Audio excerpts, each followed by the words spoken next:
Aliens are a subject that gain almost universal interest. I'm sure you've seen at least like 10 videos of supposed sightings with quality worse than the Bigfoot ones, but I digress. They're a concept that's kind of genius. It's vague enough that you can interpret them in any way, but succinct enough that it's easy to explain. However, what's not easy to explain is the seeming lack of alien movies as of late. I mean, there were a few in the 90s, then I guess after the franchise literally called Alien died, so too did the genre. Weirdly enough, there were a string of them in the very early 2010s. None of them were really good, one of which I've already talked about, but still, I mean, besides that, it's quite barren. I actually think you'll have an easier time finding found footage movies released recently than alien movies released in general, at least ones that don't look like someone's first foray into iMovie. But eventually we did get wind of a new Alien movie, after Covenant had seemingly killed off the franchise. Watch me. I'll do the fingering.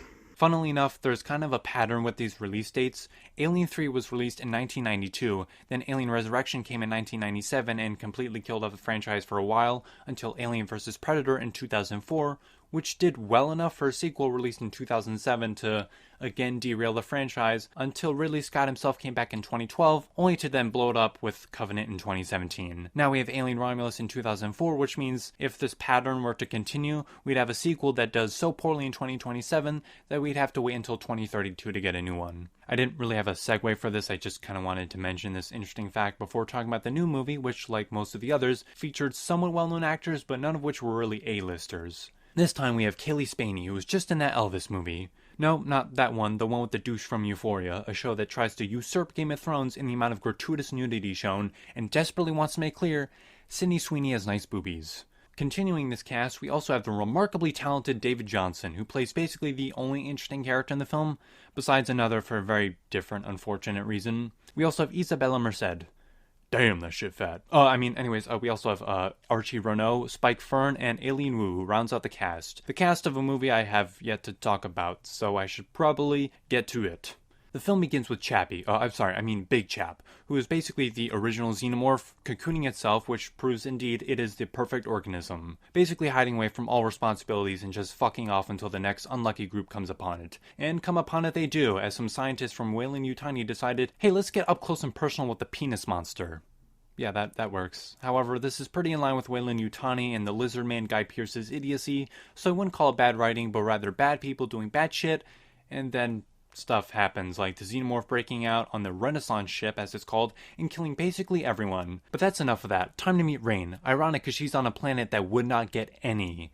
It is dark as shit and covered by a bunch of ash clouds, which seems like a great way for all your workers to have insane vitamin D deficiency and just suck ass at their jobs, but whatever. I mean, it works for the movie, which has an impressive, terrifying, but not bland atmosphere. Unlike a lot of movies, this one has color and proper lighting. Simple compliments, but considering how other movies can't do that, still impressive nonetheless. Anyways, Rain and her adopted brother Andy try to leave the planet before finding out her contract has been extended due to a quote-unquote shortage of workers. A quick but incredibly effective scene that goes a long way towards explaining why she would want to leave so badly, as if the fact that it's an ash-covered planet wouldn't do that well enough.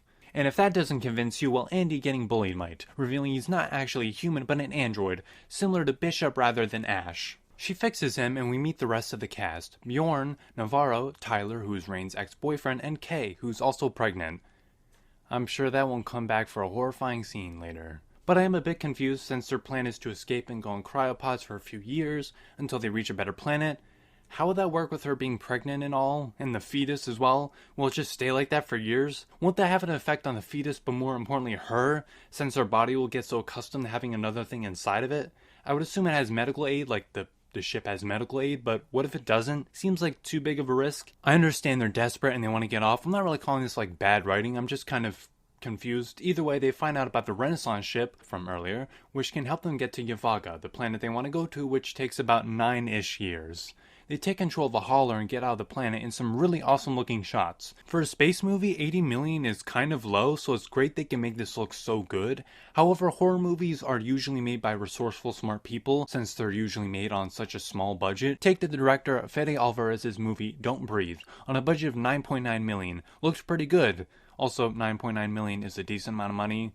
And also, it was a smaller scale movie, but the point is the genre breeds creativity, so it's not really that surprising. Point is, the movie looks really good. Horror movies usually are pretty creative. Rain talks to Andy, and I must commend David Johnson again. He does a really good job of making Andy feel both emotional and robotic. It's really hard to do so, and he does it incredibly well, especially later on where he takes on a very different type of role in the story. Plus, this scene, while short, is a nice reprieve from the eventual horrors of what's to come. So, all around pretty nice. Tyler, Bjorn, and Andy get onto the ship as Bjorn reveals he has little to no character besides being an asshole and constantly complaining. Very interesting. They learn the cryopods don't have enough fuel for the trip, so they decide to retrieve some while Navarro brings the hauler nearby. It is here where we learn that Kay is pregnant. I mean, I already told you before, but it's here where the audience learns this. And, you're not gonna like who the baby daddy is. Meanwhile, the other group eventually comes across a painting of Romulus and Remus, hence where the film gets the name Alien Romulus, as the ship is split into two halves, like the brothers who attempted to reach for the stars and conquer Rome. It sort of mirrors the people on the ship who tried to reach for the stars, basically, use that black goo from Prometheus, which is still in this movie, which I'll talk about later, and, become larger than life and end up horrifically perverting life and just really fucking things up in the grand scheme of things. Basically, they tried to achieve big things and just created big horrible monsters that killed people, to put it simply. Things get worse as Tyler tells Andy he can't come to Yvaga because he's an android and not a human. Bjorn repeats it with a less sympathetic tone. Commish, like something good. You done? No, he is not. Take this with me, actually. Alright, enough, just in case you have any fucking funny ideas. Fucking funny ideas, mate. Look, I get the asshole in a horror movie is overplayed, but at least he kind of garners an emotional reaction out of me. I'm sorry, but besides Andy, the rest do not. Tyler seems nice and isn't horrifically boring, but even then my attachment is fleeting at best. Rain gets better throughout the movie, but she's still just, alright. Kay and Navarro are okay, I guess. They have some personality, but end up feeling more of like an add-on rather than being necessary to the plot of the film, which sucks because they're not bad actors. Andy ends up saving Bjorn from a hole, which I guess he was too stupid to notice. Little lazy, but at least when we get to the cryo chamber, we get reintroduced to the facehuggers. Wow, I love the fact that I can't understand a single fucking word you're saying. Rain and Navarro come onto the ship and end up finding Rook, a very unfortunate character who works as much as he doesn't. But I'll talk more about that later. They use a control chip from him to upgrade Andy's access to help them escape, but he needs a minute to freakily update while the facehuggers start attacking them. Andy finishes one of the facehuggers as he helps them escape, until one of them successfully impregnates Navarro, so yikes, all that for nothing. Overall, though, a pretty good scene, and I'm honestly confused as to why some people complained about the facehuggers being, too large of a threat for too large of the runtime. They're not in it for that much, save for a few scenes, but still feel, very aggressive and terrifying, which I like. If anything, the xenomorphs almost get too little screen time, but I'll mention that in depth later. They also realize Andy has a bit of a different purpose now, and it's not to save them for altruistic purposes. He's become more of a regular synthetic for this franchise. And speaking of synthetics, we now get properly introduced to Rook, and yeah.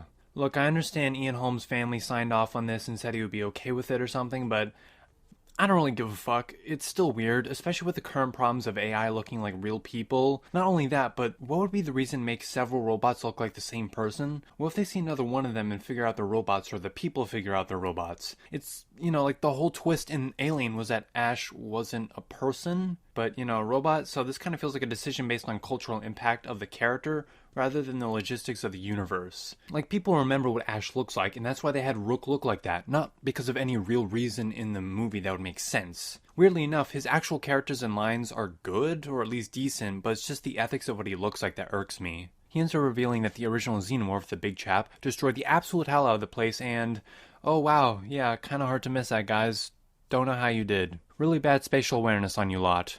However, the scene also tells us that the film takes place around 2142, since the first Alien took place in 2122, if I'm correct. And Rook here tells us that happens 20 years ago, so this thing was just kind of floating in space for nearly 2 decades since it was found 170 days ago, so pretty terrifying. I must say the xenomorph might be one of the only horror movie monsters that actually gets scarier the more you see it and learn of it, so that's pretty impressive. Bjorn decides, screw it, and takes Navarro to the hauler and tries to help her. You can bet how well that goes, and she's dead.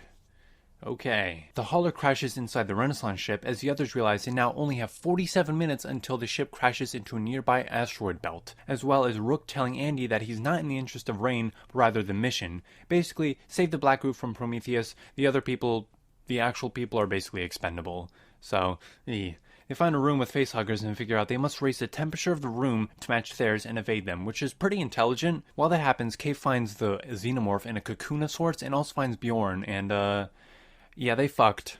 Gross. But I guess when your options are limited, some people are down for that. Yuck. Grody. Funnily enough, this was also confirmed by Fede Alvarez himself on Reddit, not long before he got banned for impersonating himself. Yeah, that tracks. In fucking Dumbland, but okay, whatever. Anyways, Bjorn tries messing with the cocoon with the stun baton. Wow, you are just so smart. Look how you're rewarded for your efforts. The xenomorph takes its sweet time emerging as Kate desperately tries to escape, as back with the others, their plan fails and almost gets him killed. Matter of fact, Tyler almost gets locked in with Andy, closing the doors right behind him. Seemingly a dick move until you remember he had facehuggers right behind him, and this would interfere with the directive of getting the black goo because the facehuggers would mess with him, etc, etc. Kate continues hiding from the xenomorph in a tense scene until finding the others. However, Andy realizes the xenomorph is keeping her alive so they can open the door and let it get them as well, which is a remarkable display of intelligence, until it gets too bored and just takes her away. They get angry at Andy, but honestly, I mean, it does make sense, and I can understand both sides. It sucks to let her be taken because, it's a person they know and care about, but this thing would have snatched them up. No way would this plan have worked out for them, so, it makes sense, but I see both sides. They go on a sort of tram elevator thing. Neat. As Andy tells them, once this is all over and they get the black goo, also called Z01, they get to go to Yavaga and Andy will return to the planet they came from, the Dirty Ash planet. This next scene where they find the goo while annoyingly clinging to a story element that did not work does showcase a realistic scenario. The planets are toxic for humans and are not safe for them. This will make them superhuman. Problem is, this goo almost explains too much, and most of the horror in this franchise, and most franchises that try to be horror and scary, is the unknown. If you know too much, you get used to it. If you don't, your brain conjures up the most terrifying thing to keep you up at night. The basic idea could have worked in some way, I'm sure, but how it's handled, especially in Covenant with all the stupidity, just leaves a bad taste in my mouth. All I associate the black goo with are the idiotic humans doing idiotic things, as well as David, who is the most interesting character in the franchise. It just sucks the films he was in were trying to explain too much and also just really stupid. I honestly wonder if this was a directorial decision or a boardroom one, as people that make new installments in a decade-spanning franchise often have a fear of being too different and live in the shadows of their predecessors. Back to the story, they end up arming themselves, but Andy warns of killing the xenomorphs as their acidic blood could destroy the ship via decompression. They leave, all while ignoring the disgusting mess a rat infused with the black goo has become. Yeah, maybe you should have checked that out, that, would have helped out in the long run, especially with later decisions, but I guess not. They go down and find a xenomorph nest, as well as several people cocooned, one of which is a still alive Kay, who, is not looking too good. 25% of the human genome is shared with rats, and it worked on the rat. But it didn't, though? Seriously, you guys should have stayed a few moments longer. Rain is smart enough not to allow it as they run away from the xenomorphs as Tyler is stabbed. He sacrifices himself as we get another cool death, this time echoing the original. Kay is left alone on an elevator as Rain goes to save Andy, who got injured earlier when Tyler got stabbed. Rain saves Andy and they end up removing the control chip from him, reverting him back to how he was. Nice. I can't lie about your chances, but you have my sympathies. Oh, fuck off. They run as we get another cool scene in 0G, killing most of the xenomorphs. However, their acidic blood threatens to kill them, continuing the suspenseful scene as they evade it and get to the elevator, before one last xenomorph nearly kills Rain, but doesn't, so we could get another callback. Get away from her, you bitch. Okay, I get it, the original two are cool, you could be a little more different. They get onto the hauler as a Renaissance ship collides with the asteroid belt, killing, or rather destroying, Rook. Things seem fine as Rain tells Andy he'll join her and Kay to Yavaga. Oh yeah, Kay is, having some problems. Turns out she injected herself with the black goo and gave birth to a baby that, to be honest, would have been messed up without the goo, because of the whole, incest cousin thing, Ew. Anyways, the whole scene is terrifying, but the real weird thing is somehow in the span of like 15 minutes in the film, like 2 or 3 within the actual movie itself, this baby becomes full grown. Yes, the reveal is terrifying, and I'm glad it's mostly silent. But still, this life cycle is like way too inconsistent. How did it even sustain itself and grow? Whatever, it slashes away Andy and ends up forcefully breastfed by Kay, who I think is dead. Doesn't seem like enough of her was torn apart and eaten, but either way with the black goo inside of her, she's either dead or worse. She could be this, looking like Slenderman and the engineers from Prometheus had a baby. Fucking rancid looking beast. Either way, we get a tense scene where it almost kills Rain before she ejects it into the asteroid belt, disintegrating it. With that second ending out of the way, Rain and Andy go to sleep in a cryopod, presumably putting Kay in one too, just in case she can be saved. Who knows, maybe some wacko doctor who has a similar role to Dr. Kelson in 28 years later has some cure or something, or, maybe they just want a barrier. Either way, they set course for Yavaga as the film ends. And that was Alien Romulus. I will admit, when I first watched it, I really liked it. It was cool to see a horror movie set in the Alien universe and also see in theaters, but as time went on, my feelings changed a bit, and now I think it's just decent.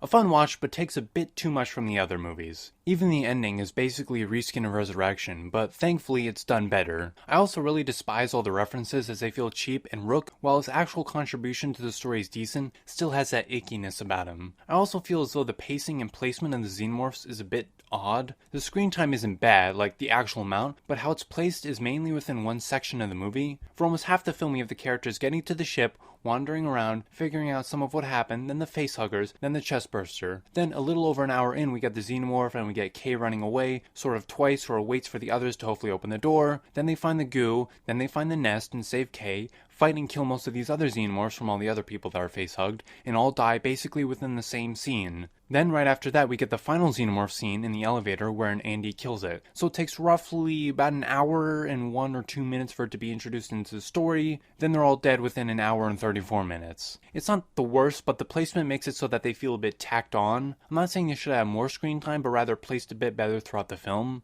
I guess it's because of the offspring at the end, which is only around for like 2 scenes anyways, that they cut them out earlier, but it feels a bit weird and rushed. I like that they took their time, but with all this going on, they almost feel sidelined, which is unfortunate. However, it's not all bad. The atmosphere is great, and so is the look and sound of the film. It's a technical marvel. Plus the scenes with the xenomorphs are pretty well done. Plus Andy is a great character. I just wish, the others were too, and that they did a bit more with this film. Honestly, if they wanted to remind us of the original, they could just have Rook not look like Ian Holmes, and keep that one line, "I can't lie to you about your chances, but you have my sympathies." That would work well, and it would just be one reference instead of several all jam-packed into the second half. Either way, I hope you enjoyed the movie. I did too. I just wish it did a bit more with the concept. Overall, it's fun, if a bit safe and predictable. I hope you enjoyed the video, and if you did, show your support in any way you like, whether by liking the video or subscribing in case you want to see when I cover other movies or even shows, because I've been talking about The Walking Dead recently. Commenting also helps with the algorithm, so that is appreciated, but do whatever feels best. And I hope to see you in my next video.